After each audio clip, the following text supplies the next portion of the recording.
নমস্কার সকলকে, ডেস্টিনি জার্নিতে স্বাগত। আমি চন্দ্রিমা। তো আজকে যে জ্যোতিষশাস্ত্রের বিষয়টা নিয়ে আলোচনা করব সেটা হলো বিবাহের আগে জেনে নিন যে আপনাদের বিবাহ কতটা সামঞ্জস্যপূর্ণ হবে। তো সিজন চেঞ্জের সময় আমার একটু ঠান্ডা লেগে গেছে, তা আপনারা সবাই সাবধানে থাকবেন। তো চলুন শুরু করি জ্যোতিষশাস্ত্রের এই আলোচনাটা। এক্ষেত্রে কিন্তু জোটক বিচার, পাত্রপাত্রীর জোটক বিচার অবশ্যই গুরুত্বপূর্ণ, এবং জোটক বিচারের ক্ষেত্রে কিন্তু দুজনের জন্মছক দেখা প্রয়োজন। তো একটা আলোচনা আমি করছি, একটা এক্সাম্পল দিয়ে বোঝানোর চেষ্টা করছি।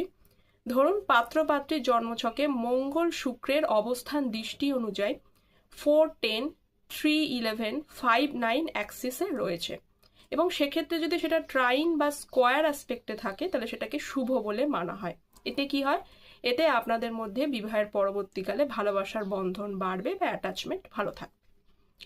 কিন্তু এই অ্যাসপেক্টটার মধ্যে, এই অ্যাক্সিসের মধ্যে, মানে মঙ্গল শুক্রের অবস্থানটার মধ্যে যদি কোনো কারণে রাহুর দৃষ্টি পড়ে যায়, তাহলে প্রথম দিকে কিন্তু অ্যাটাচমেন্ট ভালো থাকলেও পরবর্তীকালে কিন্তু সেই জায়গা থেকে বিশ্বাসের জায়গা নষ্ট হয়ে যেতে পারে।